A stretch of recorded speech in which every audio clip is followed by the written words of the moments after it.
മകരസംക്രമ നാളിൽ അയ്യപ്പസ്വാമിക്ക് ചാർത്താനുള്ള തിരുവാഭരണവും വഹിച്ചുകൊണ്ടുള്ള തിരുവാഭരണ ഘോഷയാത്ര ഇന്ന് പന്തളത്ത് നിന്ന് പുറപ്പെടും. ഉച്ചയ്ക്ക് 1 മണിക്കാണ് പന്തളം വലിയ കോയിക്കൽ ധർമ്മശാസ്ത്ര ക്ഷേത്രത്തിൽ നിന്ന് ഘോഷയാത്ര പുറപ്പെടുക. പന്തളം കൊട്ടാരം രാജപ്രതിനിധി തൃക്കേട്ടനാൾ രാജരാജവർമ്മ തമ്പുരാൻ ഘോഷയാത്രയെ അനുഗമിക്കും. പന്തളം വലിയ കോയിക്കൽ ധർമ്മശാസ്ത്ര ക്ഷേത്രത്തിൽ നിന്ന് എം മനോജ് ചേരുന്നു. മനോജ്, അവിടെ തിരുവാഭരണ ഘോഷയാത്ര പുറപ്പെടാനുള്ള എല്ലാ ഒരുക്കങ്ങളും പൂർത്തിയായിട്ടുണ്ടോ? ക്ഷേത്രത്തിൽ വലിയ ഭക്തജന തിരക്കാണോ അനുഭവപ്പെടുന്നത്? മനോജ്.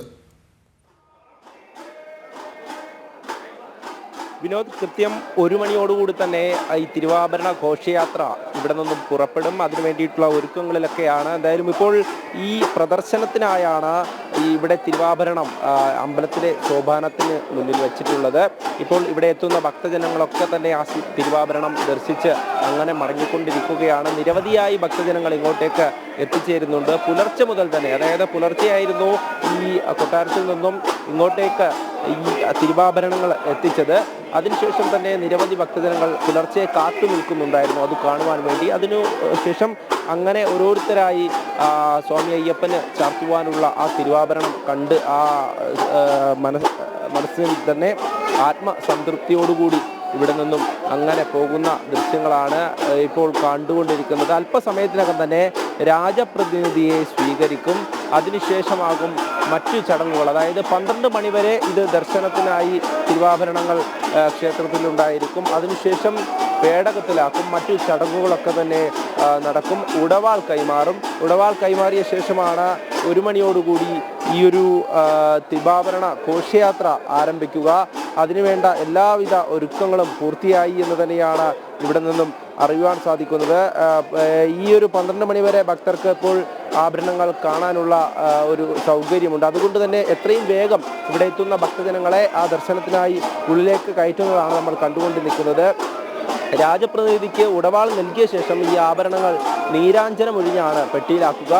അതോടൊപ്പം തന്നെ ഈ രാജപ്രതിനിധിയായിട്ടുള്ള തൃക്കേട്ടനാൾ രാജവർമ്മ ക്ഷേത്രത്തിൽ നിന്നും പുറത്തിറങ്ങിയ ശേഷം പല്ലക്കിലാണ് യാത്ര തിരിക്കുക. 1 മണിക്ക് കുളത്തിനാൽ ഗംഗാധരൻ പിള്ളയുടെ നേതൃത്വത്തിലുള്ള സംഘമാണ് ഈ ആഭരണ പേടകങ്ങൾ ശിരസിലേറ്റി ശബരിമലയ്ക്ക് നീങ്ങുന്നത്. ഇവിടെ നിന്നും പരമ്പരാഗത തിരുവാഭരണ പാത അത് തന്നെയാണ് ഈ ആദ്യം മണികണ്ഠന ആൽത്തറയും കുളനടയും ഒക്കെയായി അങ്ങനെ ഓരോ ക്ഷേത്രങ്ങളിലായി കടന്നു പോകുന്നത്. അതിനുശേഷം ഇന്ന് അയിരൂർ പുതിയകാവ് ക്ഷേത്രത്തിലായിരിക്കും വിശ്രമം. അതിനുശേഷം നാളെ വീണ്ടും ഇത്തരത്തിൽ തന്നെ സഞ്ചരിക്കും. അതോടൊപ്പം ഓരോ ക്ഷേത്രത്തിലായി കയറിയ ശേഷം ലാഹ സത്രത്തിലാണ് നാളെ വിശ്രമിക്കുക. 3-ാം ദിവസമാണ് ഈ കാനനപാതയിലൂടെയുള്ള യാത്ര. അത് തന്നെ നമുക്ക് നേരത്തെ പറഞ്ഞതുപോലെ തന്നെ കാനനപാത എന്നത് നമ്മൾ പരമ്പരാഗതമായി തന്നെ ഈ തിരുവാഭരണങ്ങൾ കൊണ്ടുപോകുന്ന പാത പ്ലാപ്പള്ളിയിൽ നിന്നും അട്ടത്തോട് വഴി വലിയാനവട്ടവും ചെറിയാനവട്ടവും ഒക്കെ കടന്ന് ആ പമ്പാ നദിയൊക്കെ കടന്ന് അങ്ങനെ പോകുന്ന ആ ഒരു കാഴ്ച അത് തന്നെയാണ് തിരുവാഭരണം ശബരിമലയിലേക്ക് എത്തിക്കുവാനുള്ള അവസാന നിമിഷങ്ങൾ. അതിനോട് കണ്ണ് നട്ടിരിക്കുകയാണ് അവിടെ ഓരോ ഭക്തജനങ്ങളും. കാരണം ആ തിരുവാഭരണം ശബരിമലയിലേക്ക് എത്തുമ്പോൾ അതൊരു പ്രത്യേക അനുഭൂതി തന്നെയാണ്. അവിടേക്ക് എത്തുമ്പോൾ ശരണമന്ത്രധ്വനികളായി മുഖരിതമാകും. അതിനുശേഷം തിരുവാഭരണം ചാർത്തിയുള്ള സ്വാമിയുടെ വിഗ്രഹം കാണാൻ, അയ്യപ്പനെ കാണുവാൻ വേണ്ടി അവിടേക്ക് എത്തുന്ന ജനങ്ങൾ, ഭക്തജനങ്ങൾ അങ്ങനെ ഒഴുകി എത്തും. മകരവിളക്കിന് ആ ദർശനം സാധ്യമാകുവാൻ വേണ്ടി നിരവധി ഭക്തരാണ് കാത്തിരിക്കുന്നത്. എന്തായാലും തിരുവാഭരണം ചാർത്തിയ സ്വാമിയെ കാണാൻ ഭക്തജനങ്ങൾ ഒഴുകിയെത്തും. അതേസമയം തന്നെ ദീപാരാധന നടക്കുമ്പോൾ അവിടെ മകര ജ്യോതി തെളിയും എന്നുള്ളത് തന്നെയാണ്. ആ മകരവിളക്ക് കാണുവാൻ വേണ്ടി ജനലക്ഷങ്ങൾ അങ്ങോട്ടേക്ക് ഒഴുകിയെത്തും. നമ്മൾ ദൃശ്യങ്ങളിലൊക്കെ കാണുന്നത് പോലെ തന്നെ ഇവിടെ മുതൽ, അതായത് തിരുവാഭരണ ഘോഷയാത്ര തുടങ്ങുന്നത് മുതൽ ഭക്തജനങ്ങളുടെ ഒഴുക്ക് തന്നെയാണ്. 26-ലധികം ഉള്ള സംഘമാണ് ഈ തിരുവാഭരണ ഘോഷയാത്രയോടൊപ്പം ഈ പേടക വാഹകരായി ഉള്ളത്. അത് കഴിഞ്ഞ് അവരോടൊപ്പം തന്നെ ഈ ഭക്തരുമുണ്ടാകും എന്നുള്ളതാണ്. അതോടൊപ്പം രാജപ്രതിനിധിയും ഇവരെ അനുഗമിക്കും. അതിൻ്റെയൊക്കെ ചടങ്ങുകൾ അങ്ങനെ പുരോഗമിച്ചുകൊണ്ടിരിക്കുകയാണ്. ദർശനമാണ് ഇപ്പോൾ. തിരുവാഭരണം ദർശിക്കുവാനാണ് ഈ ഭക്തജനങ്ങൾ ഓരോരുത്തരായി ഇങ്ങോട്ടേക്ക് എത്തിക്കൊണ്ടിരിക്കുന്നത്. അതോടൊപ്പം തന്നെ രാവിലെ പഞ്ചാരിമേളവും പഞ്ചവാദ്യവും ഒക്കെ നടന്നു. ഉടുക്കുകൊട്ടിപ്പാട്ടൊക്കെ അങ്ങനെ അമ്പലത്തിൽ നടന്നുകൊണ്ടേയിരിക്കുകയാണ്. അങ്ങനെ വലിയ കോയിക്കൽ ക്ഷേത്രം, ശാസ്താക്ഷേത്രം വലിയ തരത്തിലൊരു ഭക്തിയുടെ ആ ഒരു ഭക്തി സാന്ദ്രതയിൽ അങ്ങനെ മുഴുകി നിൽക്കുകയാണ്. സ്വാമിക്ക് പന്തളം രാജാവ് നിർമ്മിച്ചു നൽകിയ നടക്കുവച്ച തിരുവാഭരണങ്ങൾ കാണുവാൻ ഇവിടേക്ക് ഒഴുകിയെത്തുന്ന ഈ ഒരു ഭക്തജനങ്ങൾ തന്നെയാണ് അതിന് സാക്ഷി. എത്രത്തോളമാണ് ശബരിമലയിലെ ആ ഒരു തിരുവാഭരണം, ശബരിമലയിലേക്ക് എത്തുന്ന തിരുവാഭരണം കാണുവാനുള്ള ആ ഒരു ദർശനത്തിനായി ഇവിടേക്ക് എത്തുന്ന ആ ഒരു തിരക്ക് നമുക്ക് കാണുവാൻ സാധിക്കും. എന്തായാലും അല്പസമയത്തിനകം തന്നെ ഇവിടേക്ക് രാജപ്രതിനിധി വരും. ആ സ്വീകരണമായിരിക്കും അടുത്ത ഘട്ടത്തിലുണ്ടാകുക. അതിനുശേഷമാണ് ക്ഷേത്രത്തിൽ മറ്റ് ചടങ്ങുകൾ നടക്കുക. ഈ 12 മണിയോടുകൂടി തന്നെയാണ് ഈ തിരുവാഭരണം പേടകത്തിലേക്ക് മാറ്റുക. ഈ പേടകങ്ങൾ 3 എണ്ണം ഉണ്ടാകും. അതായത് ഇവിടെ നിന്നും പോകുമ്പോൾ തിരുവാഭരണം ഈ ക്ഷേത്രത്തിനുള്ളിൽ നിന്നും വെളിയിലേക്ക് ഇറക്കും.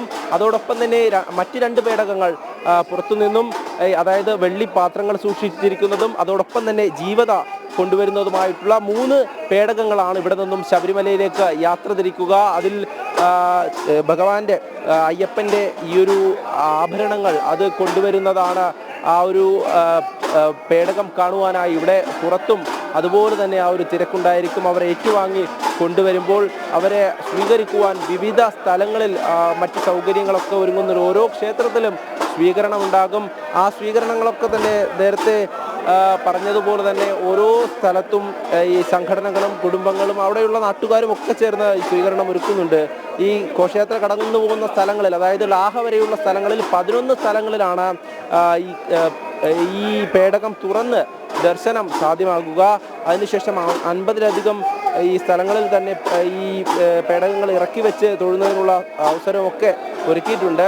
എന്തായാലും ഈ ക്ഷേത്രത്തിൽ നിന്നുമുള്ള ചടങ്ങുകൾ അല്പസമയത്തിനകം തന്നെ ആരംഭിക്കുമെന്നാണ് ഇവിടെ നിന്നും അറിയുവാൻ സാധിക്കുന്നത്. ഓരോരുത്തരും അങ്ങനെ ദർശനത്തിനായി എത്തുന്നു. അതോടൊപ്പം തന്നെ 1 മണിക്കായി എല്ലാവരും കാത്തു നിൽക്കുന്നു ഈ തിരുവാഭരണങ്ങൾ ഇവിടെ നിന്നും യാത്ര തിരിക്കുവാനായി. അതിനുശേഷം അതിനെ അനുഗമിച്ചുകൊണ്ട് ഓരോരുത്തരും അങ്ങനെ നീങ്ങും. ആ നടന്നു നീങ്ങുന്ന കാഴ്ചയിലേക്കാണ് ഇനി വരും മണിക്കൂറുകളിൽ നമ്മൾ പോകുന്നത്. ആ പേടകങ്ങളും തലയിലേന്തി ആ വഴികളിലൂടെ ഓരോരുത്തരും അങ്ങനെ സഞ്ചരിക്കും. ഓരോ ക്ഷേത്രങ്ങളിലേക്കും എത്തും.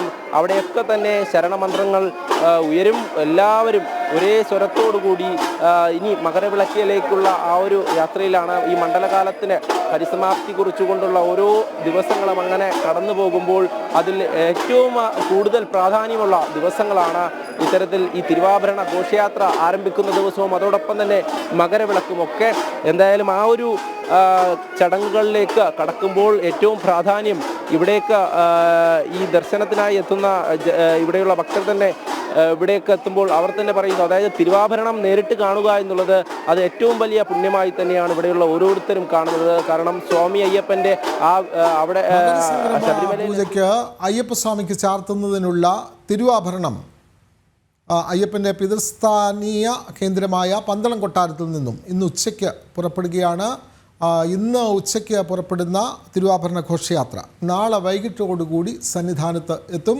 തിരുവാഭരണം ചാർത്തിയാണ് ഭഗവാന് മറ്റന്നാൾ മകരവിളക്ക് ദിനത്തിലാണ് സന്നിധാനത്തെത്തുന്നത്. മറ്റന്നാൾ വൈകിട്ട് തിരുവാഭരണം ചാർത്തിയാണ് ദീപാരാധന. ആ ദീപാരാധന വേളയിൽ തന്നെ പൊന്നമ്പലമേട്ടിൽ മകരജ്യോതിയും തെളിയും.